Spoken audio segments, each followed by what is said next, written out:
Comment les étrangers sans papier arrivent-ils à survivre aux États-Unis sans se faire renvoyer? Beaucoup de gens arrivent à faire 10 ans, 20 ans sans pourtant être en contact avec la police. Comment ça peut se faire? Mais ces personnes travaillent. Alors il faut savoir que les États-Unis sont un peu différents. Ce n'est pas comme la France. Par exemple, en France, il arrive qu'on décide de lancer des patrouilles dans les rues pour fouiller toutes les personnes qui ressemblent aux étrangers et de vérifier les cas de séjour et autres. Par contre, ici, c'est vraiment pas le cas. Ici, il faudrait que tu fasses quelque chose qui attire l'attention de la police pour réellement être en contact avec la police. C'est-à-dire, tu peux partir d'une ville à une autre sans pourtant qu'il y ait des contrôles. Il n'y a pas comme chez nous, il n'y a pas de barrière.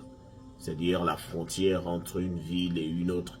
Avant de traverser, de partir d'une ville à une autre, tu dois montrer la carte pour traverser. Ici, il y a 50 États, mais les gens passent normalement. Les gens voyagent en voiture, en train, sans qu'il n'y ait de contrôle. La police n'a pas besoin de le faire. Et c'est ce que j'ai apprécié ici. C'est-à-dire, vous n'avez pas ce stress-là qu'on vous contrôle partout.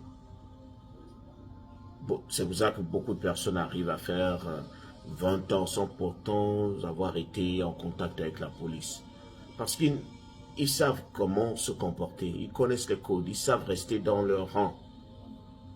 Ils ne cherchent pas à se mettre dans des couloirs turbulents.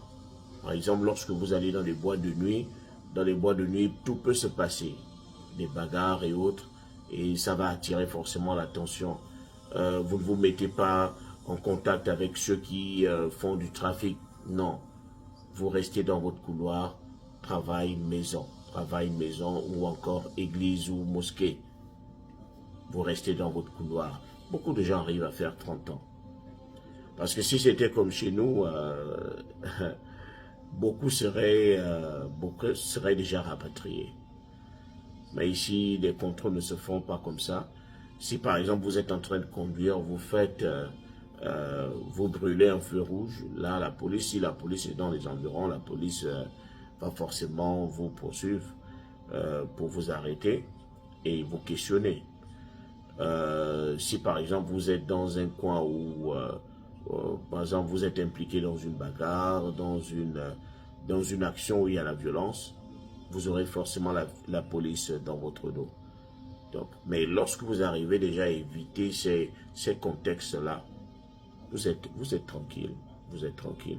C'est ce que j'ai beaucoup apprécié aux États-Unis. Il n'y a pas trop de stress, de contrôle dans les rues et autres. Dès qu'on vous voit ressembler à un étranger, on vient vous contrôler. Non. Et là, que ce soit ici en Floride ou ailleurs, il y a ce comportement-là.